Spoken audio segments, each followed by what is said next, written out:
მიღწეული. მარიკა არევაძის საავტორო გადაცემის. უსამართლო სასამართლო.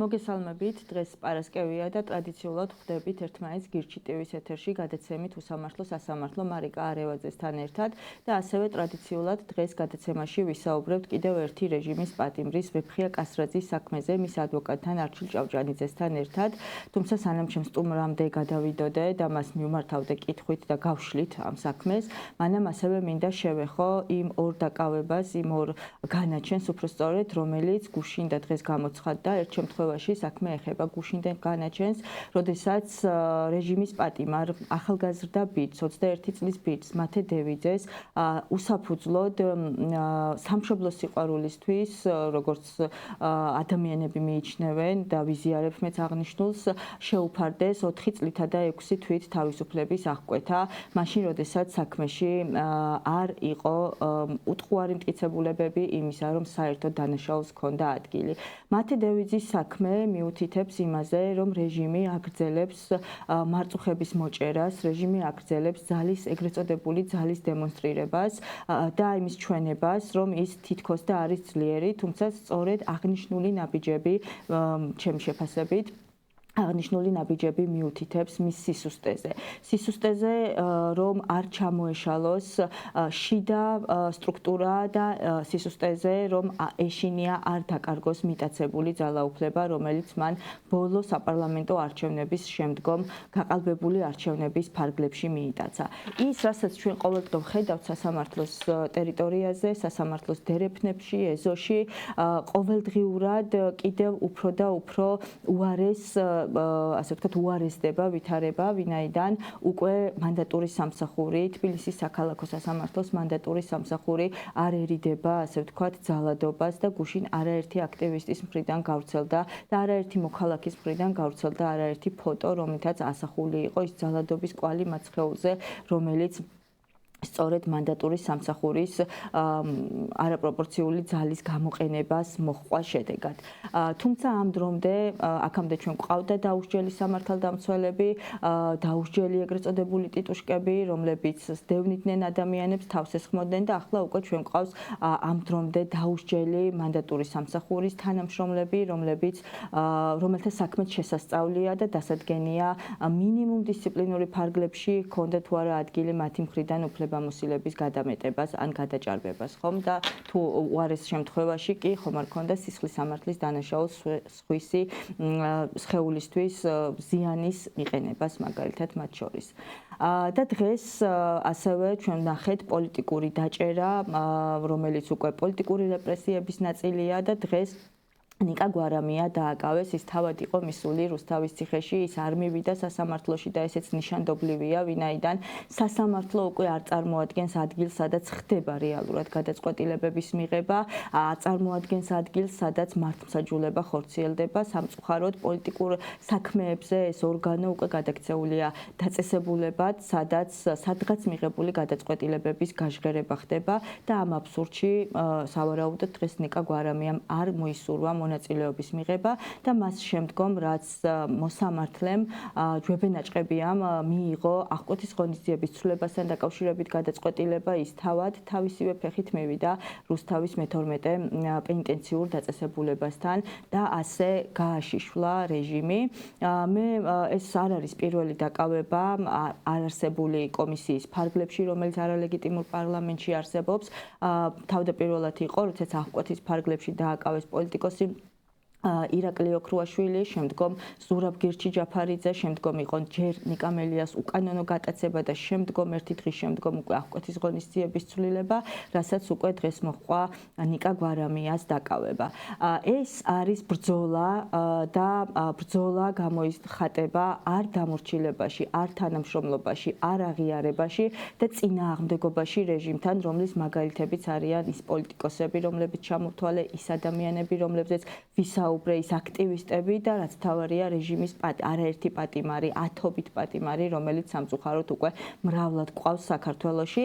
ეს ბრძოლა წინააღმდეგობა არის ფრონტის წინა ხაზზე და არც ერთი იმ ათასობით ადამიანიდან, ვინც გავართ ფრონტის წინა ხაზზე, არ შევწყვეთ ამ ბრძოლას, რადგან ვიცით, რომ ეს ბრძოლა ადამიანურად საკმაოდ რთულია, ემოციურია, მაგრამ ამავდროულად ჩვენ ძალიან კარგად გვაქვს ცნობიერებული, რომ რუსული რეჟიმის დამარცხება არ და ვერ იქნება მარტივი. ჩვენ ვებრძვის რუსეთს საქართველოში და ამ არ დამორჩილებით, წინააღმდეგობით, ბრძოლით და მუშაობით, თანმიმდევრული მუშაობით ეს ბრძოლა აუცილებლად მივა გამარჯვებამდე და თითოეული რეჟიმის პატიმარი, ისევე როგორც პოლიტპატიმარი, პოლიტიკური ლიდერები, ასე ვთქვათ, იქნება განთავისუფლებული და საქართველოს იქნება განთავისუფლებული.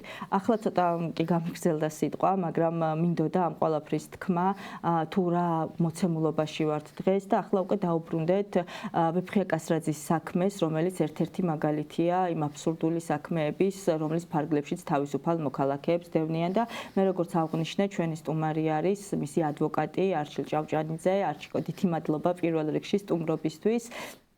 და პირველი კითხვით გადმოვალ შენთან ვეფხვიას საქმესთან დაკავშირებით. რა ხდება ამ საქმეში? ჩვენ ვიცით, რომ ეს 8 სხვა ადამიანთან ერთად, ჯამურად 8 ადამიანი ერთად არის დაკავებული. ჩვენ არაერთი საქმე მათ შორის ამ საქმის ფარგლებში ჰქონდა განხილული, მაგრამ დავწვრილმანდეთ უშუალოდ დეტალებში ჩავიდეთ ვეფხია კასრაძესთან დაკავშირებით. რას ედავება მას გამოძიება და რა ვადიანი პატიმრობით ემუქრება ამ მოდავების ფარგლებში? მოგესალმებით, პირველ რიგში მადლობას გიხდით თქვენთან მოწვევისთვის. ძალიან მნიშვნელოვანია ამ საკითხებზე საუბარი და არა მარტო სასამართლო პროცესებზე ამ საკითხების განხილვა, არამედ საზოგადოებაში და მედიის საშუალებით რომ გავრცელდეს, რომ საზოგადოებამ მიიღოს სწორი ინფორმაცია. ვეფხია კასრაძე დაკავებული არის საქართველოს სისხლსამართლის 225 მუხლის ფარგლებში, რაც ითვალისწინებს ჯგუფური ძალადობის ორგანიზებას და მასში მონაწილეობის მიღებას. ვეფხია კასრაძეს კონკრეტულად ბრალი აქვს წარდგენილი აი ამ ჯგუფის ხელმძღვანელობა და ორგანიზებაში. რაც შეეხება კონკრეტულ მტკიცებულებებს, რაც საქმეში არსებობს. საქართველოს კონსტიტუცია ამბობს, რომ გამომტყუნებელი განაჩენი უნდა ეფუძნებოდეს მტკიცებულთა ერთობლიობას. და არა მარტო გამომტყუნებელი განაჩენი, არამედ ბრალის დადგენილებაც უნდა ეფუძნებოდეს რაღაც გარკვეულ მტკიცებულთა ერთობლიობას და ამის საფუძველზე უნდა იყოს ბრალი წარდგენილი. ჩვენ ნახეთ და ამ ხნის განმავლობაში, რაც დაიწყო პირველი წარდგენა სასამართლოში, იქიდან დღემდე მოყოლებული ჩვენ ხედავთ, რომ ამ საქმეში არ ამცდუ მტკიცებულთა ერთობლიობა, არამედ ერთი პირდაპირ მტკიცებულებაც არ არის ვეფხია კასრაძის წინააღმდეგ.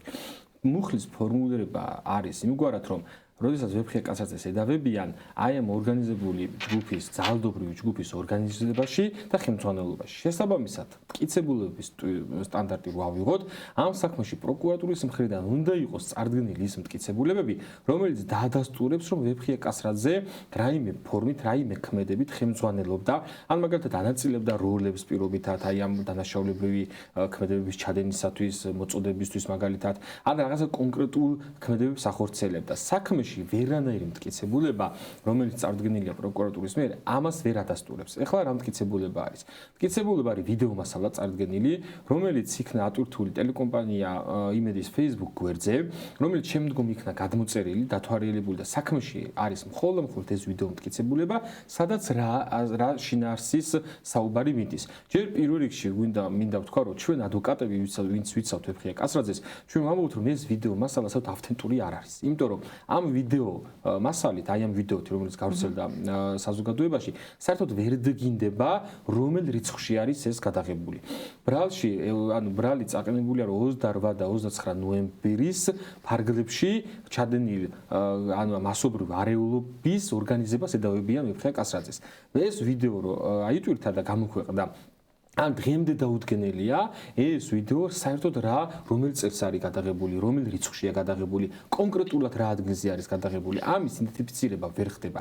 შესაბამისად, ვისგან არის ეს ვიდეო გადაღებული, პირველი წყარო ვინ არის, ხო? ანუ ამის დადგენა შეუძლებელია და იმიტომ ამბობ ჩვენ ადვოკატები, რომ ეს არაავთენტური ვიდეო მასალა არის. რაიმე სახის ასე ვთქვათ ექსპერტიზა აქვთ ჩატარებული ამ ვიდეო მასალასთან დაკავშირებით, რომ იგივე ავთენტურობა გაგიბათილონ მაგალითად და დაგიმტკიცონ, რომ ეს ავთენტური ვიდეო ვიდეოა. კი ბატონო, რაც ძალიან მნიშვნელოვანი არის ამ საქმეში და მინდა გითხრათ, რომ პროკურატურას მსგავსი მოქმედება, საპროცესო მოქმედება განხორციელებული არ აქვს და ექსპერტიზა დანიშნული არ აქვს. იმიტომ არ აქვს დანიშნული პროკურატურას, რომ მაინც ის რომ მისი ავთენტურობა ვერ დადგინდება და ვერ დადგინდება საერთოდ როდის არის ეს ვიდეო გადაღებული და დადგინდება ექსპერტიზით ის რომ ეს არის არაავთენტური ვიდეო. აი სწორედ ამიტომ არ არის ამ ვიდეოზე ჩატარებული დანიშნულიც კი არ არის ექსპერტიზა, რომ გაირკვეს სიმართლე აი ამ ფარგლებში. ერთადერთი რაც აქვს პროკურატურას ჩატარებული საგამოძიებო მოქმედება, ეს არის სახის ამოცნობის, ასე ვთქვათ, მოქმედება, საგამოძიებო მოქმედება და ის ამბობს, რომ აი ამ ვიდეოში არსებული ვეფხია კასრაძე და ვასილ კაძელაშვილი არიან ნამდვილად ვეფხია კასრაძე და ვასილ კაძელაშვილი. აი ამ ფარგლებშია მხოლოდ და მხოლოდ. ამიტომ ვამბობთ, რომ თუნდაც აი მეორე ნაწილი მინდა რომ ავიღოთ და შევაფასოთ, ძალიან მნიშვნელოვანია, რომ თუნდაც დავუშვათ, რომ ჩვენ პირველ რიგში ვამბობთ, რომ არაავთენტურია, მაგრამ ერთი წუთით რო დაშვება გავაკეთოთ, რომ იქ რასაც ეს ადამიანები ლაპარაკობენ არის ავთენტური. ამ ქმედებასთან მათ ლაპარაკს არანაირი ქმედება არ მოყოლია. როდესაც ჩვენ საერთოდ დამთავრებული დანაშაული კი არა, დანაშაულის მომზადებაც კი არა გვაქვს სახეზე. იმ ძალიან საინტერესო იყო. აი ეს მინდოდა მეკითხა ზუსტად მტკიცებულებების ნაწილზე, რადგან ვსაუბრობთ ხომ, თუ კი ედავებიან დანაშაულის მომზადებას და რაღაცა ჯგუფის ხელმძღვანელობას და ორგანიზებას ხომ, საქმეში თუ არის წარმოდგენილი მაგალითად სატელეფონო ზარების ამონაწერი, რომელთაც დადასტურდება, რომ ამ 8 ადამიანთან ქონდა კომუნიკაცია, თუ არის წარმოდგენილი რაიმე საერთოდ რომელიც დაადასტურებდა, რომ საერთოდ იცნობენ თუ არა ეს ადამიანები ერთმანეთს, რაიმე დაუშვათ მტკიცებულება მიმოწერის სახით, თუნდაც ან აუდიო ვიდეო ჩანაწერის სახით, რომელიც დაადასტურებდა, რომ დავალება გასცა რომელიმე მათგანზე ვეფხია კასრაძემ, რაიმე მსგავსი მტკიცებულება, რომელიც ორგანიზების ნიშნებს და ჯგუფის ხელმძღვანელობის ნიშნებს დაადასტურებდა, თუ არის ასეთი რაიმე წარმოდგენილი. დიახ, საქმეში მსგავსი არანაირი მტკიცებულება არ არსებობს. საქმეში ჩვენ გვაქვს ინფორმაცია და უფრო სწორედ მასალებიდან ირკვევა, რომ დანიშნულია ამ პირების ვეფხია კასრაძის, ვასილ კაძელაშვილის და სხვა დანარჩენი ბრალდებულების ტელეფონებზე ექსპერტიზაა დანიშნული და ექსპერტიზის პასუხისაც მოვა სასამართლოში პროკურატურა დაიწყებს ამის გამოკვლევას, აღმოჩნდება ერთი რამ, რომ საერთოდ ტელეფონითაც კი მათ კომუნიკაცია არ აქვს დამყარებული. იმიტომ რომ ეს ადამიანები აი ზუსტად მან ვიდეოდი ახლა თქვენ დამასწრით პასუხი, ზუსტად სასამართლო პროცესზე გაიცნეს ამ ადამიანებმა ერთმანეთი. ადამიანებმა რომელსაც გაიცნეს სასამართლო პროცესზე ერთმანეთს და პირველად შეხვდნენ ცხოვრებაში, ამ ადამიანებს აბრალებენ, რომ ისინი ორგანიზებულად, მოკლედ, გეგმავდნენ მასობრივ არეულობას. ამიტომ ვერანაირი მტკიცებულება, მათ შორის მოსული მოწმეები, რომლებიც იკითხებიან პროკურატურის მოწმეები არიან. მოწმეებზეც მინდოდა, იმიტომ რომ ერთ-ერთი მათგანი ვერ ასახელებდა, ყოველ შემთხვევაში დიდი ხნის განმავლობაში მრავლად იყო მოწმეები, ხო, სხვადასხვა საქმეში და მათ შორის თქვენ საქმეში ვერ ასახელებდა, ხელს ვერ ადებდა კონკრეტულად, რომ ეს ადამიანი ამოიცნო, ეს ნახა, ეს დააკავა და ასე შემდგომ. თქვენთან რა მდგომარეობაა და უშუალოდ ვეფხიასთან მიმართებით რა მდგომარეობაა, რა ამბობენ მოწმეები და რამდენად დამაჯერებელია ის, რასაც ამბობენ. კი ბატონო, პირველი და გავყოთ ახლა ორ ნაწილად. პირველი, ეს მოწმეები რას ამბობენ და მეორე, რამდენად დამაჯერებლად ამბობენ ამას და რამდენად სანდო არის მოწმის ჩვენება. იმიტომ რომ მოწმის ჩვენება სასამართლომ რომ გაიზიაროს, პირველი უნდა იყოს რელევანტური, ანუ შემხებლობაში უნდა იყოს ამ საქმესა და კონკრეტულ ფაქტს უნდა ადასტურებდეს და მეორე უნდა იყოს ეს ინფორმაცია ობიექტური და უნდა იყოს ასე ვთქვათ, შემოწმებისთვის უნდა გქონდეს სასამართლოში შესაძლებლობა, რომ შეამოწმოს რამდენად სწორ ინფორმაციას აწვდის მოწმე და რამდენად სანდოა მოწმის მიერ მიღებული ჩვენება, ხო?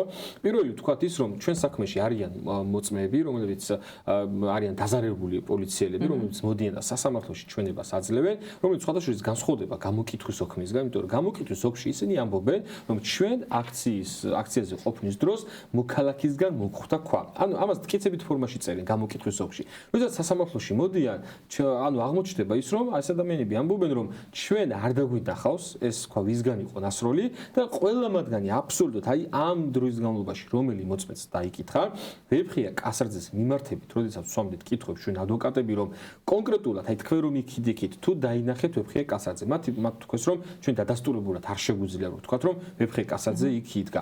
როდესაც იყო შემდეგი კითხვა, რომ ვეფხია კასრაძის მხრიდან რაიმე კანონსაწინააღმდეგო ხომ არ შეგინიშნავთ, ან მისი ქმედებას თქვენი დაზიანება ხო არ მოყოლია. მათ თქვეს რომ ჩვენ არ შეგვიძლია დავადასტუროთ ეს. ასევე კითხვა იყო რომ აი იქვე ახლო-მახლო ვეფხია კასრაძის მიერ რაიმე ჟესტიკულაცია ხო არ იყო განხორციელებული, რაღაც ორგანიზების ნიშნებს რომ შეიცავდეს პირობითად, იმიტომ რომ ანუ ორგანიზება ნიშნავს იმას, რომ კონკრეტული ქმედება უნდა განახორციელო, რომელიმე წევს უნდა უთხრა, რომ შენ ეს გააკეთე, შენ ეს გევალება, მოდი ახლა შენ ეს გააკეთე, რაღაცა კომუნიკაცია უნდა დამყარდეს, რომელიც საქმეში არ არის, არანაირი კომუნიკაცია, მათ შორის ამათი კომუნიკაცია ვერ დგინდება ვერანაირი სახით. თუნდაც იმ ამოღებული ტელეფონების საშუალებით, რაც პროკურატურას აქვს ამოღებული ეს ერთი, ასევე მოწმეები ადასტურებენ, რომ ჩვენ არ შეგვიძლია დადასტურებულად ვთქვათ, რომ ასეთი კომუნიკაცია ჰქონდათ ბრალდებულებს და ვეფხე კაცაძეს პირობითად, ან ვეფხე კაცაძეს მხრიდან რაიმე ქმედება განხორციელდა, რამაც გამოიწვია ჩვენი დაზიანება. ანუ მათ დაზიანებაშიც კი დგინდება და მოწმეები პირდაპირ მიუთებენ, რომ ვეფხე კაცაძეს არანაირი ქმედების, ანუ არანაირი შეხედულება არ აქვს მათ დაზიანებაში. ანუ შეიძლება ითქვას დაასრულეთ და მერე დავსრულოთ. მეორე ნაწილი და რაც შეეხება მათ სანდოობას, მოწმეების სანდოობას მინდა გავამახვილო ყურადღება, როდესაც მოდიან მოწმეები და ჩვენებას აძლევენ და როდესაც ძალიან მარტივად დაცვის მხარე ეკითხება, რომ პირობითად ერთ-ერთი გახმაურებული მოწმის ის იყო, რომ თქვენ კაი სად დაიბეჭდა ეს ჩვენება მაგალითად როდის მოაწერეთ ხელი, გაეცანით თუ არა, ყოველთვის ხდება ის, რომ მოწმის ან მოცემული ჩვენება ცხადყოფს უკვე სასამართლოში დარბაზში, რომ ისინი არ იძლევიან, ასე ვთქვათ, დაზუსტებულ და სწორ და გულწრფელ ინფორმაციას რაც მოწმის ვალდებულება არის, იმიტომ რომ ისინი ფიცის ქვეშ იმყოფებიან. როდესაც ის ანუ ხდება კითხვის დასმა და ადვოკატებმა დაუსვით შეკითხვა, რომ თქვენ სახში პრინტერი გაქვთ თუ არა, ამაზე გვეუბნება, რომ არ ვიცი. როგორ შეიძლება ადამიანმა არ იცოდეს, მას პრინტერი აქვს თუ არა? როგორ შეიძლება გაუმძებელმა არ იცოდეს ვინ გამოკითხა, რაზე მოაწერა ხელი მაგალითად? როგორ შეიძლება გაუმძებელმა და იპყრობმა პოლიციელმა დავშვათ დგას და ვერ განსაზღვრა და ვერ ასახელებს, საიდან მოხდა ეს ქვა? წინიდან, უკნიდან მაგალითად მის უკან იდგა თუ არა, ვინმე მაგალითად ხო? ანუ მსგავს საკითხებს, როდესაც კითხვას ვაზუსტებთ ჩვენ ადვოკატები, ჩვენ ხედავთ იმას, რომ მაგალითად პოლიციელები არადამაჯერებელ ჩვენებას იძლევიან. მაგალითად გუშინ, აი კონკრეტული ის მინდა რომ გითხრათ, აი გუშინ ვეფხია კასრაძის ვიდეო მასალა ვინც დაათვალიერა, იყო ერთ-ერთი ესე იგი სამართალდამცავი მოსული. კი ბატონო. პატაკი ვინც შეადგინა, თორსტები ბატონის შალვა, იმიტომ ძალიან ბევრი მოწმეები იკითხება ამ საქმეში და თუ ცდები შალვა ერქვა ამ პიროვნებას, რომელსაც დათვალიერება გააკეთა, პატაკი დაწერა და პატაკის დაწერის დროს მიუთით ის რაც საერთოდ ამ ვიდეოში თუნდაც ის ამ არა ავთენტურ ვიდეოში, ჩვენ ვამბობთ ეს არ არის ავთენტური ვიდეო, მაგრამ ამ ვიდეოში რაც არისო ტიტრების საშუალებით ვიძახი, თვითონ თავის ინტერპრეტაციით გადმოიტანა. თვითონ მოწმესთან მივედით, ჩაურთი აღნიშნული ვიდეო, იქ წარწერები თვითონ წაიკითხა და უთხარი. თქვენ რომ გიწერიათ აქ პატაკში, რომ აღნიშნულმა კომიტეტმა მომაწოდა ინფორმაცია, რომ აღნიშნული პირი გეგმავს რუსთაველზე აქციებზე ძალადობრივი ქმედებების განხორციელებას. აი ეს საიდან მივედით ეს ინფორმაცია თქო, როდესაც დაუსვით შეკითხვა, მან ვერ მიპასუხა.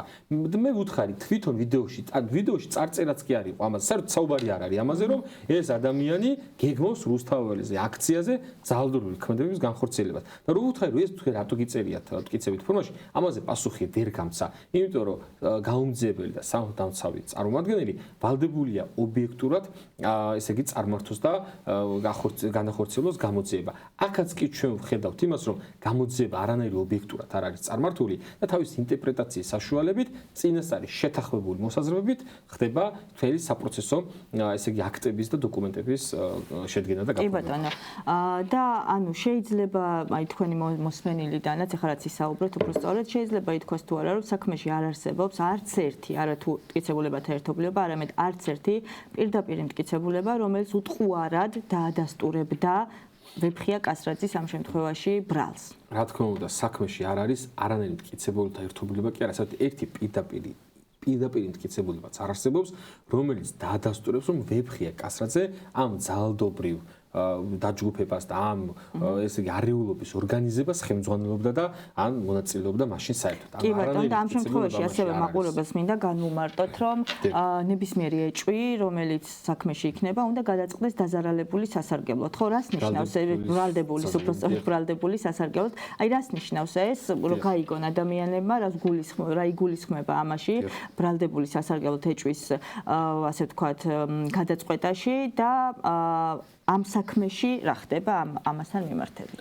საქართველოს კონსტიტუცია გვეუბნება, რომ საპროცესო უფლებების მუხლი, რომელიც ცალსახად იმპერატიულად ადგენს, რომ თუ საქმეში გაჩნდა რაიმე ეჭვიც კი, როდესაც მოსამართლე იღებს გადაწყვეტილებას, რომ ეს პირი არის თუ არა დამნაშავე და მტკიცებულთა ერთობლიობის წარდგენილი მტკიცებულებათა ერთობლიობის საფუძველზე და ინფორმაციის საფუძველზე, თუ მოსამართლეს გაუჩნდა რაიმე ეჭვი, ან რაღაც ეჭვი არსებობს, რომ რაღაცა პროცენტითაც მაინც, რომ აღნიშნული ქმედება შესაძლოა, რომ ბრალდებულს არ ჩაუდენია, აი ეს მცირედი ეჭვიც კი, თუნდაც იყოს 1%, აი პროცენტულობაში გადავიყვანოთ, ხო? კონსტიტუცია იმპერატიულად ადგენს და საქართველოს სისხლისამართლო საპროცესო კოდექსი, რომ ეს ეჭვი უნდა გადაწყდეს ბრალდებულის სასიკეთოდ. ჩვენ საქმეში 1% კი არა, საქმეში საერთოდ ყველა მტკიცებულება უთითებს ერთ რამეზე, რომ აღნიშნული ქმედება ვეფხია კასაძის მხრიდან განხორციელებული არ არის და არანაირი მტკიცებულება ამაში არ არის წარდგენილი. ამიტომ სასამართლომ ამ შემთხვევაში, ამ კონკრეტულ შემთხვევაში უნდა მიიღოს ერთადერთი გადაწყვეტილება და ეს ერთადერთი გადაწყვეტილება არის ვეფხია კასაძის და სხვა პირების, მე ხომ როგორც ვეფხია კასაძის ადვოკატი ვაპელირებ ვეფხია კასაძეზე, უნდა იქნას უდანაშაულოდ ცნობილი, იმიტომ რომ ის მტკიცებულთა ერთობლიობა და მტკიცებულება რომელიც დაადასტურებს 225 მუხლით წარდგენილ ბრალდებას და კვალიფიკაციას არ არსებობს საქმეში. აქ მნიშვნელოვანია ასევე მაყურებელს მივაწოდოთ ინფორმაცია და უბრალოდ ის ეგრეთ წოდებული სამართალდამცველები, რომლებიც მოწმე პოლიციელებად მოდიან სასამართლოებში, თუ უყურებენ და მოგვისმენენ, იცოდნენ, რომ ცრუ ჩვენების მიცემა არის სისხლის სამართლის კოდექსით გათვალისწინებული დასჯადი ქმედება და მას შემდგომ, რაც ობიექტურად მოხდება ყველა ამ საქმის გადახედვა, შესწავლა და შესაბამისი გამოძიების ჩატარება, უკვე შესაძლოა ისინი აღმოჩნდნენ სისხლის სამართლებრივი პასუხისგებლობის წინაშე. ვინაიდან ცრუ ჩვენების მიცემა, როგორც ერთხელ უკვე აღვნიშნე, წარმოადგენს სისხლის სამართლის დანაშაულს. ეს უბრალოდ მინდოდა, რომ ყველამ კარგად გააცნობიეროს თუ რას ჩადის და ნებისმიერი მისი ქმედებას, რომ მოყვება შესაბამისი შედეგი და რომ არ არსებობს რეჟიმები, რომელიც არ დასრულებულა და არ არსებობს შემთხვევები, სადაც საბოლოოდ სამართალს არ უზეიმია, ხო? ამიტომ სამართლებრივი რეალური სამართლებრივი შესწავლის შემდგომ პასუხისგებლობები აუცილებლად დადგება და მნიშვნელოვანია, რომ თითოეულმა ადამიანმა, თუნდაც ჭანჭიკმა მთელს ამ ამბავში გააცნობიეროს მისი მოქმედების სერიოზულობა და პასუხისგებლობა და მიიღოს გადაწყვეტილება, სად დგას ის. თუ ადამიანურად მისთვის მისაღებია, რომ უდანაშაულო ადამიანები წლების განმავლობაში გაუშვას ციხეში მისი ჩვენებების საფუძველზე, კანონის შიში მაინც უნდა კონდეს, იმიტომ რომ ეს დროც აუცილებლად დადგება. ეხლა ისე რომ დაუბრუნდეთ ვეფხიას უშუალოდ დეტალებს, რაც გისმენთ არჩილ, ფაქტობრივად საქმეში საკმაოდ სუსტად არის, რბილად რო ვთქვათ, სუსტად არის წარმოდგენილი პროკურატურა. ამის მიუხედავად ვეფხიას ისევე როგორც ათობით სხვა რეჟიმის პატიმარს შეფარდებული აქვს აღკვეთის ღონისძიების ყველაზე მძიმე ფორმა და ეს არის წინასწარი პატიმრობა, ხო? რატომ უნდა დამდგარიყო დაუშვათ წინასწარი პატიმრობა? იყო თუ არა შესაძლებელი, რომ უფრო მსუბუქი ფორმა ყოფილიყო გამოყენებული და თითოეული გადასინჯვის დროს არაერთ გადასინჯვას ქონია, ხო, ადგილი უკვე ამ საქმეში, რას ამბობს სასამართლო, რას ასაბუთებს, რატომ ტოვებს ის ისევ აღკვეთ ღონისძიებად თავისუფლების აღკვეთის წინასწარ პატიმრობას? დიახ, ჩვენ დაკავების დღიდან ადვოკატები ვამბობდით და ვეფხია კასაძის მიმართებით ვამბობდით ჩვენ, რომ საერთოდ არ არსებობს აი საქმეში არსებული მტკიცებულებიდან გამომდინარე, საერთოდ არ არსებობს საფუძველი იმისა, რომ იქნას გამოყენებული აღკვეთი ღონისძიების უმძიმესი სახე პატიმრობა, ხო? ანუ აღკვეთი ღონისძიების შესახებ კანონი ცალსახად უთითებს, თუ რა შემთხვევაში შეიძლება იქნას გამოყენებული პატიმრობა და ეს პატიმრობა, რომელიც არის უკიდურესი ფორმა, რომელიც ვერ უზრუნველყოფს სხვა დაუშვათ ნაკლებად მზუდავ საშუალებები ვერ უზრუნველყოფს აღკვეთი ღონისძიების მიზნებს, ხო? ანუ აღკვეთი ღონისძიების განხილვის დროს ყოველთვის სასამართლო ანუ წინა შემთხვევაშიც და ეხლაც იყო ის, რომ შესაძლოა მიიმალოს ბრალდებული და იქნას ახალი დანაშაული ჩადენილი. ძალიან მნიშვნელოვანი არის აი ამ ორ საკითხზე ვიმსჯელოთ და გავაკეთოთ შეფასება. პირველი ნაწილი რაც არის, ეს არის მიმალვა ბრალდებულის მხრიდან. მოსამართლე ვალდებულია, რომ გადაწყვეტილების მიღების დროს გაითვალისწინოს თითოეული ბრალდებულის პიროვნული მახასიათებელი თვისებები. როდესაც ჩვენ მოვისმინეთ გუშინ მოსამართლის გადაწყვეტილება აღკვეთი ღონისძიების შეფარდა ან ძალაში დატოვებასთან დაკავშირებით, მან თქვა, რომ ესე გათვალისწინებული იქნაო თითოეული ბრალდებულის მახასიათებელი თვისებები, პიროვნული მახასიათებელიო. როდესაც ჩვენ ვსაუბრობთ პიროვნულ მახასიათებელ თვისებებზე, მე მინდა გითხრათ, ვეფხია კასრაძე არის ადამიანი, რომელიც არის რომის ვეტერანი, რომელსაც თავის მთელი შეგნებული ცხოვრება შესწირა სახელმწიფოს ერთიანობას, ბრძოლობდა ეს ადამიანი.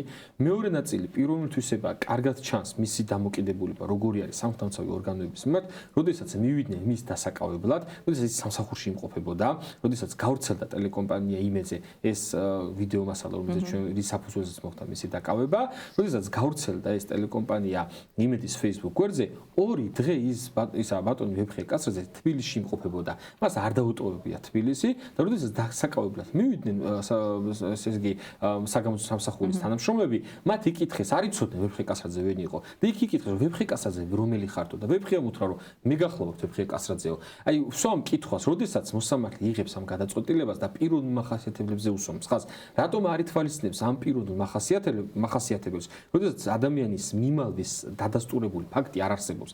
ამასთან ერთად, როდესაც მოვიდა მოწმე და თქვა, რომ მე დავაკავე ვეფხე კასრაძე და გიდასტურებთ, რომ არანაირი წინააღმდეგობას ადგილი არ ქონია და არანაირი სხვა დაკავების მომენტში რაიმე კანონსაწინააღმდეგო ნივთებს ან აღმოჩნას ადგილი არ ქონია. ანუ ესეც არის პირდაპირ დადასტურება იმის, რომ ეს ადამიანი აი დაკავების მომენტში ანუ მიმალვის საფრთხეს იცით რა არის უნდა ქონდეს დასაბუთება პროკურატურის მიერ და ეს დასაბუთებაც უნდა იყოს მტკიცებული და ერთობლიობით, ხო? პროკურატურას აქნობამდე არ წარუდგენია არანაირი მტკიცებულება, რომელიც იტყოდა, რომ მაგალითად ვეფხე კასრაძე დაკავებული იქნა საზღვარზე მაგალითად. ვეფხე კასრაძე აპირებდა უცხოეთში გამგზავრებას, იმიტომ რომ ბილეთები ქონდა ნაყიდი, ხო, მაგალითად, ან მიიმარდა და გაუჭირდა გამოძიებას მისი პოვნა. მსგავსი არაფერი არ იყო. ამიტომ, როდესაც მოსამართლე იღებს შენ გადაწყვეტილებას, რომ აკრიტი ღონისძიების სახით გამოიყენო პატიმრობა და მერე ძალაში დატოვო, ეს უმძიმესი ფორმა, ეს დასაბუთების მაღალი სტანდარტი შენ გევალება, რომ დაადასტურო. როდესაც ფაქტები სხვა რამეს გვეუბნება და სამწუხაროდ დასაბუთება არის სხვაგვარი. და რაც შეეხება ახალი დანაშაულის ჩადენის საფრთხეს. ახალი დანაშაულის ჩადენის ამაზე არაერთი პრაქტიკა არსებობს და სტრასბურგის სასამართლო ამბობს, რომ ახალი დანაშაულის ჩადენის სტანდარტი არის ძალიან დიდი საფრთხე, რომელსაც საუბრობს პროკურატურა, მას ევალება პირდაპირ არ მითითებული და ასევე საქართველოს კანონმდებლობით, რომ პროკურატურას ევალება, რომ მტკიცებულებები წარადგინოს, რომელიც დაადასტურებს, რომ შესაძლოა მოხდეს ახალი დანაშაულის ჩადენა. აქაც გასათვალისწინებელი არის ბრალდებულების პიროვნული თვისებები. როდესაც ვეფხე კასრაძე და სხვა ყველა სხვა დამნაშავეები, ბრალდებულები, ვინც არიან აქ, ვისაც დამნაშავედ უწოდებს პროკურატურა, ეს ამ ბრალდებულებს ადმინისტრაციული სახდელიც კი არ აქვს დაწესებული, მით უმეტეს ვეფხე კასრაძე და საერთოდ საუბარია ნასამართლობაზე. ამ ადამიანებს არანაირი ნასამართლობა არ ქონდა. ამიტომ აი ხა მე რაც ჩამოთვალე ცოტა ვრცლად გამომივიდა ეს სამართლებრივი დასაბუთება, აი ეს გარემოებები უნდა გაითვალისწინო მოსამართლემ, როდესაც შენ იღებ აკრიტი ღონისძიების სახით რომ გამოიყენო პატიმრობა. ჩვენ გქონდა შუამდგომლობა რომ თუ კი სასამართლო მიუხედავად ყველაფრისა უშვებს რაღაც რისკებს მაინც რომ შესაძლოა ბრალდებული მიიმალოს, ხო? აი ამ ნაწილში ჩვენ ვუთხარით რომ ვართ თანახმა, რომ სასამართლომ დაასახელოს ნებისმიერი თანხა გირაოს სანაცვლოდ და ამასთან ერთად გამოიყენოს ის მზღუდავი საშუალებები, რომელსაც ადგენს საპროცესო კოდექსი და ნებისმიერ ყველა სხვა კერძო საქმეში აპრობირებული მეთოდია, სადაც მოსამართლე იყენებს პასპორტის ჩამორთმევას მაგალითად და ასევე სახლიდან გაუსვლელობის შეზღუდვას და შინაპატიმრობას თუ სხვას. აი აქ იყო მნიშვნელოვანი ის, რომ აი ამის გამოყენება, პატიმრობის გამოყენება იმ მტკიცებულებათა და ინფორმაციის ერთობლიობით, რომელიც საქმეშია წარდგენილი, მოსამართლეს შეეძლო რომ შეეცვალა და ეს უკიდურესად მძიმე საშუალება და ყველაზე მზღუდავი საშუალება, რომელიც არის პატიმრობა, ამის გამოყენების საჭიროება ამ ხნის განმავლობაში და მით უმეტეს ეხლაც არ არსებობდა და სამწუხაროდ სასამართლო მიიღო ის გადაწყვეტილება, რაღაცნაირად შეიძლება ითქვას, რომ ვეფხეას შემთხვევაში სასამართლო მიუდგა ფორმალურად ყველა იმ წინადადებებს, ახლა რაზეც თქვენ ამბობდით აქ ხომ, რომ აი მიმალვის საფრთხე და ახალი დანაშაულის ამ წინადადებებს წერენ თავიანთ დასაბუთებებში, თუმცა უდგებიან ფორმალურად და არ ახდენენ ინდივიდუალურად საქმის შესწავლას და პიროვნული მახასიათებლებით და საქმეში არსებული გარემოებებით ამ ყველაფრის შეფასებას და გარდა იმ პიროვნული მახასიათებლებისა, რაც თქვენ ჩამოთვალეთ ხო, ვეფხეას შემთხვევაში ასევე სახეზე ყავს 3 მცირეწლოვანი ბავშვი, მისი შვილი, რომელიც ასევე მნიშვნელოვანია თუნდაც ემოციური თვალსაზრისით, ასე ვთქვათ, რომ ამ 3 მცირეწლოვან ბავშვს მამა თუნდაც შინაპატიმრობის ფარგლებში, მაგრამ ყოველდღე სახლში და ყოველდღე გვერდით, ხო? მით უმეტეს, როდესაც არ არსებობს არანაირი მიმალვის, ახალი დანაშაულის ჩადენის საფრთხე და ასე შემდგომ. ვერ დასტურდება ვერცეთ პროცესზე პროკურატურა ამას ვერ ადასტურებს და ამასთან ერთად მინდა უბრალოდ დავამატო, რომ აი ზუსტად ამის ვალდებულებას საქართველოს სამართლის საპროცესო კანონმდებლობა ავალდებულებს პროკურატურას, რომ პროკურატურა ავალდებული რომ ეს საფრთხეები დაადასტუროს აი ამ მტკიცებულთა ერთობლიობით. ამის დასაბუთება პროკურატურის მხრიდან ვერცეთ პროცესზე ვერ ხდება და სწორედ ამას ველოდებით ადვოკატები, მაგრამ ვერცეთ შემთხვევაში ამას ვერ ასაბუთებს მაღალი სტანდარტი. კი ბატონო, და აი მე ძალიან ხშირად საუბრობ ხოლმე შერჩევით სამართალზე და შერჩევით მიდგომებზე, როდესაც ერთის მხრივ კანონს იყენებენ მათთვის რეჟიმისთვის არასასრუელი ადამიანების დასასჯელად და მეორეს მხრივ არისჯებიან ადამიანები, რომლებსაც რეალურად ჩადენილი აქვთ დანაშაული, ხომ? მოცემულ შემთხვევაში შერჩევითობასთან დაკავშირებით მინდა გკითხოთ თქვენ, მრავლად გექნებათ პრაქტიკა, მათ შორის სისხლის სამართლის მიმართულებით, აი ის მიდგომა, რომელიც აი თუნდაც მტკიცებულებების სტანდარტთან მიმართებით, საქმეში არსებული და მომზადებული საქმეები და საქმეში არსებული მტკიცებულებების გათვალისწინებით, ის მიდგომა, რაც დღეს გამოყენებულია ვეფხია კასრაძის და სხვა თუ კი იცნობთ სხვა რეჟიმის პატიმრის საქმეებს თუ არა და მხოლოდ ვეფხია კასრაძის შემთხვევაში ვისაუბროთ, ანალოგიურად უდგება თუ არა მაგალითად სხვა სისხლის სამართლის საქმეებში არსებულ ბრალდებულებს, ხომ? იგივე მიდგომა აქვს თუ არა?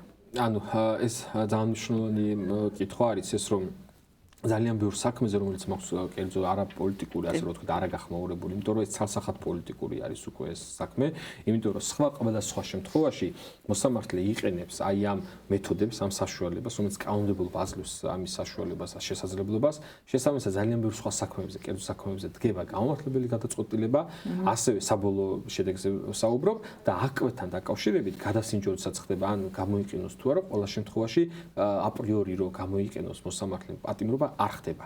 სწორედ ამიტომ არის ეს საქმე პოლიტიკური და სწორედ აქ ჩნდება ყველაზე დიდი კითხვის ნიშანი, რომ ყოველ სხვა შემთხვევაში, როდესაც ყველა სხვა დროს კერძო გადაწყვეტილებას იღებს მოსამართლე, ყველა სხვა კერძო პირთან მიმართებაში, რატომ არ ვრცელდება ის სტანდარტი ვეფხია კასრაძის მიმართებით და სხვა პირების მიმართებით. სწორედ აქ ჩნდება კითხვა, რომ ვინედენს ადამიანები იყვნენ რუსთაველზე, გამოხატავდნენ პროტესტს მაგალითად, მათი გააჩნიათ განსხვავებული პოლიტიკური შეხედულებები, აი სწორედ ამ ნიშნით არის გამოყოფილი ეს და სწორედ სამწუხაროდ არ ხდება იმ საერთო სტანდარტის გავრცელება, რომელსაც ადგენს საქართველოს კონსტიტუცია პირველ რიგში და საქართველოს სამართლის საპროცესო კანონმდებლობა. სხვა საქმეთან დაკავშირებით უბრალოდ მე ვერ გეტყვით, რომ მე მარტო ვეფხია კასრაძის ინტერესებს ვიცავ და სხვა პატიმრები, მაგრამ ყველა შემთხვევაში არაერთი ადვოკატის მხრიდან გამიგია, ზუსტად იგივე მომისმენია და ის რომ მე თავადაც ადვოკატი ვარ და ვესწრები აღნიშნულ პროცესებს და იმას, რასაც ვხედავ, აბსოლუტურად ძალიან დიდი განსხვავებაა, ასე ვთქვათ, არა ინტერესის სფეროში მყოფ საქმესა და აღნიშნულ საქმეს შორის და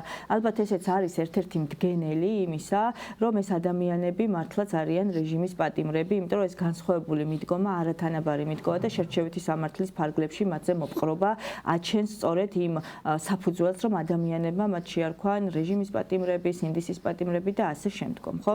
რადგან პოლიტიკურ საქმეებზე გადავედით, მე ვიცი, რომ თქვენ ასევე ჩართული ხართ და იცავთ ბადრი ჯაფარიძეს და მამუკა ხაზარაძეს, ხომ? და მინდა ამასთან დაკავშირებით ვისარგებლო შემთხვევით და კითხვა დავსვა, და რომ მე თავში რომ ვისაუბრე, რომ დღეს უკვე დაკავებული არის 4 პოლიტიკოსი, ეს გახლავთ ერთი ირაკლი ოქრუაშვილი და 3 უკვე ჩვენი კოალიცია ცვლილების ლიდერი ზურაბ გირჩიჯაფარიძე, ნიკა ნორმელია და ნიკა გვარამია.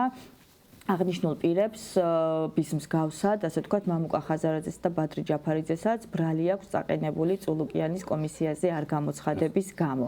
აქ რა ხდება? ანუ ჩვენ ვიცით, რომ მამუკას და ბადრის გადახდილი აქვთ გირაო და აკვეთთან დაკავშირებით არ არის დაუშვათ ეს დაკავების საჭირო დღის წესრიგში არ დგას დაკავების საკითხი, თუმცა ეს არ არის მსხვილი საქმე, რაღაც ძალიან მოცულობითი საქმე არ არის. რა ხდება ამ საქმეში? რას მოდავებიან, რამდენად საფუძვლიანია ეს მოდავება და როდის ელოდებით ამ პროცესზე განაჩენის გამოტანას? დიახ, ამაზე მოგახსენებთ, რომ ეს არის წარდგენილი 359 მუხლის ფარგლებში, რაც ნიშნავს კომისიაზე, საგამოძიებო კომისიის კანონიერი მოთხოვნის შეუსრულებლობა. თვითონ კვალიფიკაცია არის ამგვარი. სისხლის სამართლის კოდექსში წერია მოცემულობა, რომ სახეზე უნდა ჰქონდეს საგამოძიებო კომისიის კანონიერი მოთხოვნის შეუსრულებლობა. და ყველაზე მთავარი და მნიშვნელოვანი ამ საქმეში არის ის, რომ საერთოდ კომისიის გადაწყვეტილება არ არსებობს საქმეში. ეს შეიძლება ხა მაყურებლისთვის იყოს რაღაცა ფანტასტიკის სფერო და თქვენ რომ აი როგორ შეიძლება რომ მსგავსი რაღაცა არსებობდეს, მაგრამ დამერწმუნეთ მეგობრებო, არა მარტო დამერწმუნეთ, ამას ფაქტები ადასტურებს, არა მარტო ჩემს სიტყვაზე კი არ უნდა მენდოთ ეს.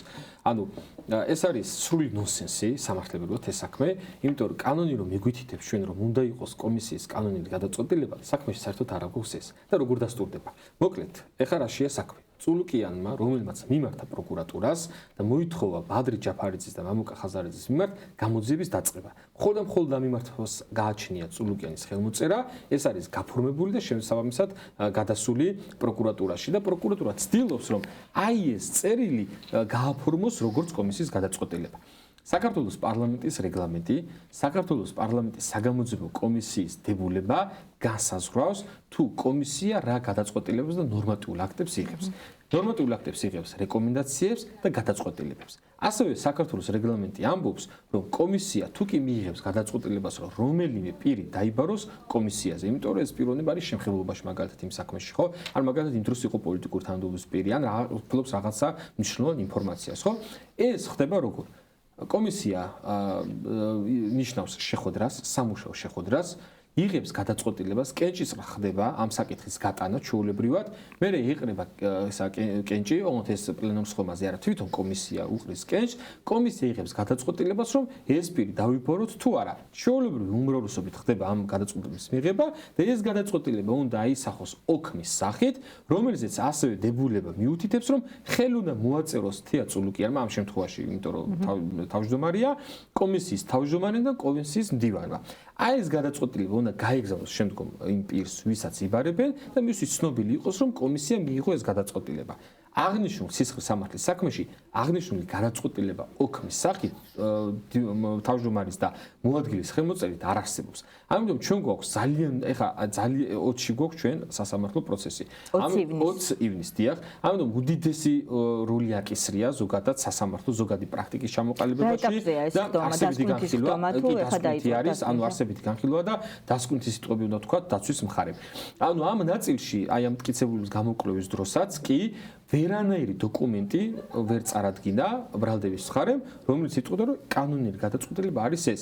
ჩვენ ვხდებით შემწრე იმის, რომ არაუფლებამოსილი კომისია მამუკა ხაზარაძეს და ბადრი ჯაფარიძეს არ მიღებული გადაწყვეტილების შეუსრულებაზე ედავება. ეს არის სრული ნონსენსი, რომელიც დღეს ეს გადავიდა და სასამართლოში გრძელდება. ეს პროცესი საერთოდ არ უნდა იყოს სასამართლოში გადასული და პირველივე სხდომაზე უნდა შეწყვეტილიყო საქმის განხილვა. უბრალოდ ისა ბოდიში ვიცი რომ რეგლამენტი გვაქვს ჩვენ და დროში ვარ შეზღუდული, მაგრამ მინდა რომ განსაზღვრო და ვთქვა მნიშვნელოვანი ამ საკითხთან, რომ ჩვენ ვითხოვდით მოწმების დაკითხვას ამასთან დაკავშირებით. როდესაც კომისიის წევრი არის კონკრეტულად სოზარ სუბარი, ინჯია მაგალითად და სხვა პირები და ამასთან ერთად თეა წულუკიანი, ეს კომისიის გადაწყვეტილება უნდა მიიღონ კომისიის წევრებმა თავისთავად, რა თქმა უნდა, ხო? ამიტომ ყველაზე მნიშვნელოვანი ინფორმაცია უნდა მიგვიღო ამ ადამიანებისგან. თეა წულუკიანი, როდესაც უჩივის, ასე ვთქვათ, პროკურატურაში და იუბნება პროკურატურას, რომ გთხოვთ დაიწყოთ გამოძიება, პროკურატურა თვითონ უნდა იყოს, რა თქმა უნდა, დაინტერესებული, რომ გამოკითხოს თეა წულუკიანი. მაგრამ აი აქ არის შეჩავითი გამოკითხვის შემდგომლობა დაყენებული ქონდა, მათ შორის დადასტურებულად ვიცი ზურაგირჩი ჯაფარიძის ადვოკატსაც ამ შემთხვევაში და იქაც არ მოხდა ამის დაკმაყოფილება და თქვენ შემთხვევაშიც მე მგონი არ მოხდა. ანალოგიურია, მაგრამ ჩვენ ქონდა კიდევ განსხვავებული, რომ ჩვენ ორჯერ დავაკეთეთ ეს შემდგომლობა. პირველი მაგისტრატ მოსამართლესთან რომ თხულიყო და არ დაკმაყოფილთა შესაბამისად ნუსხაში ჩეტანილი ქონდა ჩვენ სასამართლო სასამართლო სხდომაზე და დაუშვებლაცნო მოსამართლემ ამ ნაწილში. მეორე შემთხვევა ძალიან საინტერესო არის, მოხდა რა. მოვიდა საქართველოს პარლამენტის აპარატის თანამშრომელი ნინო ჭიპაშვილი, რომელმაც და თვითონ დაადასტურა და გაირკვა მისი დაკითხვის დროს, რომ ის საერთოდ საგამოძიებო კომისიის თანამშრომელი არ არის. არ არსებობს მისი დანიშნვის გაფორმების დოკუმენტი, რომ ის არის საგამოძიებო კომისიის აპარატის თანამშრომელი. ეს ერთი ნაწილი. ეხლა მეორე, თვითონ დაადასტურა. შესაბამისად ამ პირის მიერ მიწოდებული თუნდაც სკაიპით თუ არა სკაიპით ძალიან ადრე მოქმედება სიგნალით მიწოდებული მესიჯი ვერ ჩაითვლება ოფიციალურ მოთხოვნად, ხო? იმიტომ კომისიის აპარატის თანამშრომელი საერთოდ არის უბრალოდ არის პარლამენტის აპარატის თანამშრომელი. ერთ საქმეში, რომელზეც ამ საქმეში ნიკა გვარამიანის ნაწილში მაგალითად მე სრულად ვარ ჩახედილი და ის ნიუანსები ვიცი, რაც მაგალითად ნიკას მხრიდან გახდა სადაო საკითხი, იგივე აი როდესაც ერთი და იგივე ქმედებას ითვალისწინებს, ქმედებაზე პასუხისგებლობას ითვალისწინებს როგორც სისხლის სამართლის კოდექსი, ასევე ადმინისტრაციულ სამართალდარღვევათა კოდექსი და ასეთ შემთხვევაში, როცა ნორმათა კონკურენცია გვაქვს, სასამართლომ ვერ განმარტა მაგალითად, რატომ არ წყვეთ საქმეს, თუნდაც ამ საფუძვლით, ხო და რატომ ანიჭებს უპირატესობას სისხლის სამართლის კოდექსით გათვალისწინებულ მუხლს და არა ადმინისტრაციულ სამართალდარღვევათა კოდექსით. და ამავე დროს ერთ-ერთი მნიშვნელოვანი საკითხი რაც არის, ასევე თვითონ საგამოძიებო კომისია წარმოადგენს ოპოზიციის ხელში ბერკეტს და შესაძლებლობას, რომ გააკონტროლოს უმრავლესობა, ხომ? და ალბათ სწორედ ამიტომ არის დათქმა რეგლამენტში, რომ კომისიის წევრთა ნახევარზე მეტი უნდა იყოს ოპოზიციური პარტიების მხრიდან დაკომპლექტებული. ოპოზიციური პარტიის წევრები, ანუ ამ ნაწილსაც ვერ აკმაყოფილებს რეალურად საქმეში არსებული მასალები ყოველ შემთხვევაში ნიკას და ზურას შემთხვევაში. თქვენთან რა ხდება ამ კუთხით? კი ბატონო, ზუსტად იგივე მოცემულობა გვაქვს ამ კუთხით, იმიტომ რომ როდესაც არის არაუფლებამოსილი კომისია, ის არაუფლებამოსილი იქნება ნიკას ნაწილშიც, ბადრის ნაწილშიც, მამუკას ნაწილშიც, ხო? აი სწორედ თქვენ ბრძანეთ ადმინისტრაციულ სამართალდარღვევათა კოდექსის 173 ტერცია მოხილი არის, რომელიც იგივე ქმედების ციტირებული არის, ზუსტად იგივე შემადგენლობით არის, თუმცა ადმინისტრაციულ საღთელის დაკისრებულ პირს აკისრებს ჯარიმას, ასე რომ თქვა და უფრო მსუბუქია, ვიდრე ის არ იწევს იმ შედეგებს, რასაც იწევს სისხლის სამართლის კოდექსი. მაგალითად, როგორც არის ნასამართლებლობა და თავისუფლების საკვეთა, თავისთავად.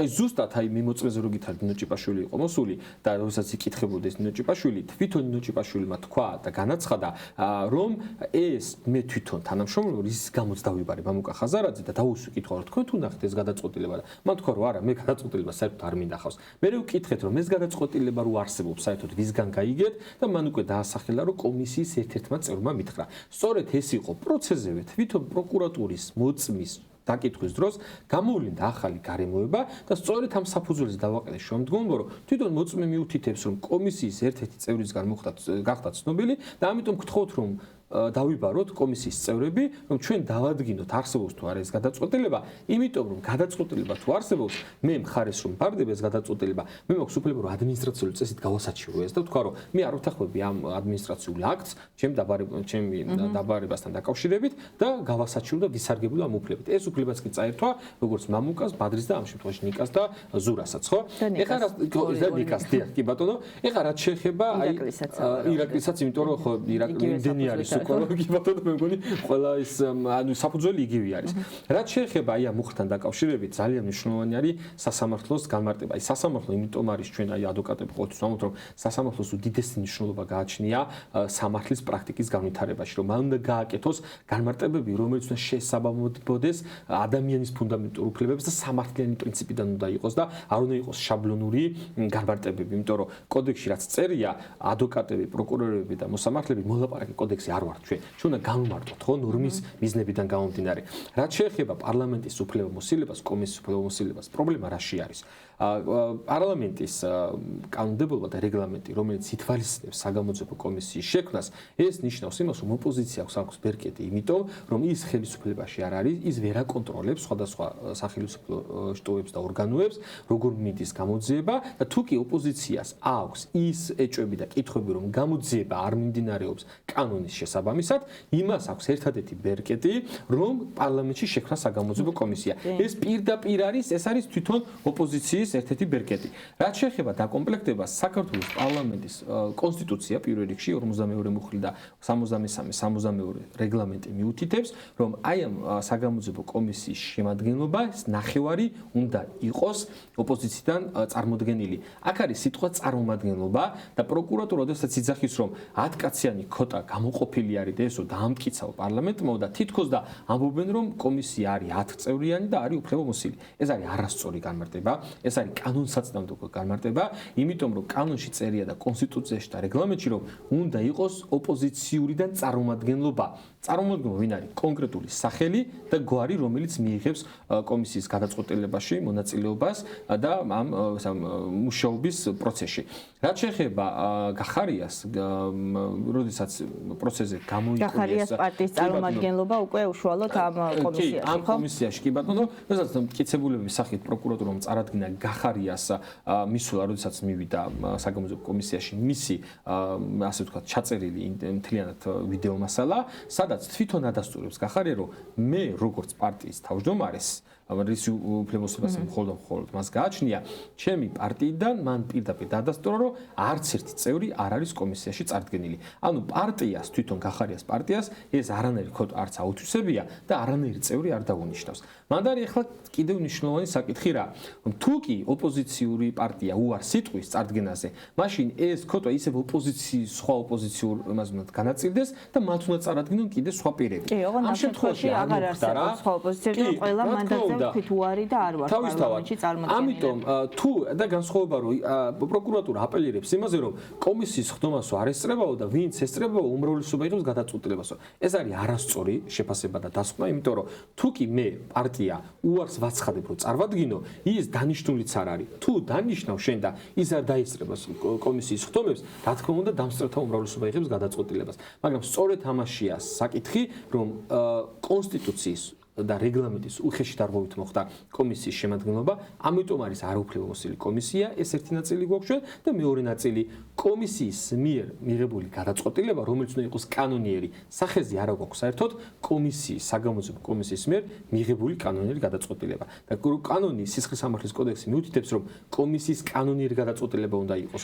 ეს საშუალებას ამბობს, იძლევა იმას, რომ შეიძლება კომისიამ ნებისმიერი გადაწყვეტილება მიიღოს, მაგრამ ცალსახად იმპერატორად ადგენს სისხლის სამართლის კოდექსი, რომ უნდა იყოს კანონიერი მოთხოვნა და ეს კანონიერი მოთხოვნა როგორ უნდა იყოს გაფორმებული და მიღებული, ამასაც ამბობს რეგლამენტი, რაც ამ შემთხვევაში და ყველა პოლიტიკური ლიდერის შემთხვევაში, ვინც არც ერთ მათგანზე აბსოლუტურად არც ერთ საქმეში არ არის წარმოდგენილი, რომელსაც მე ვიცი და ვიცნობ. მადლობა არჩილ, პრინციპში თქვენი საუბრიდან გამოგვივიდა, რომ ორი განსხვავებული საქმე განვიხილეთ, მაგრამ ერთ და იგივე მდგენელით, პოლიტიკური მოტივებით ადამიანების დევნასთან დაკავშირებით, ასე ვთქვათ, და აღნიშნული საქმეები კიდევ ერთხელ მიუთითებს იმას, თუ რა ხდება დღეს სასამართლოში და რატომ ქვია თუნდაც შემგადაცემას უსამართლო სასამართლო და რატომ ყავს დღეს მართლმსაჯულების განმახორციელებელი ორგანო, მართლმსაჯულების არ განხორციელების ორგანოდ გადაქცეული სამწუხაროდ იმ საქმეებზე, სადაც არსებობს პოლიტიკური ინტერესი და სადაც არსებობს რეჟიმის ინტერესი, ხო?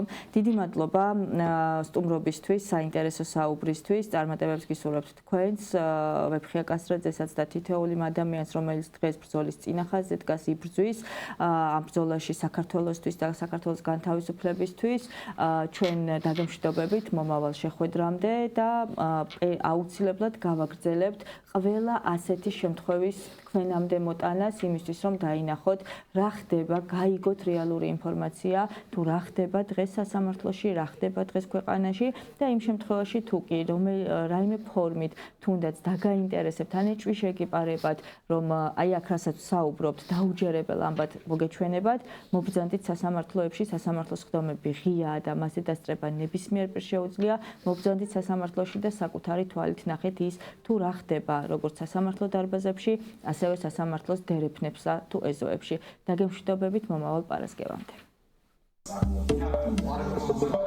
ყოველ პარასკევს 4 საათზე უყურებთ მარიკა არევაძის საავტორო გადაცემას უსამართლო სასამართლო.